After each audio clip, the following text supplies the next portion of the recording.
Sa mga Aldan Public Market sa Pangasinan, mabenta na ang mga bilog na prutas para sa bagong taon. Tradisyon na raw ito ng mga residente roon kaya marami ang bumibili kahit bahagyan tumaas ang presyo ng round-shaped fruits.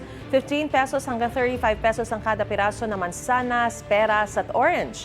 Nasa 20 hanggang 25 pesos naman ang kada piraso ng kiwi at lemon. Mabibili naman ang kada piraso ng pinya at melon ng 50 hanggang 75 pesos. Ang pakwan, 100 hanggang 250 pesos ang presyo kada piraso, depende sa laki.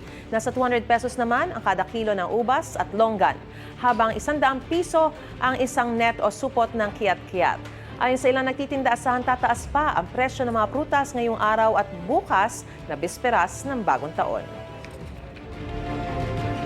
Gusto mo bang mauna sa mga balita? Mag-subscribe na sa GMA Integrated News sa YouTube at tumutok sa unang balita.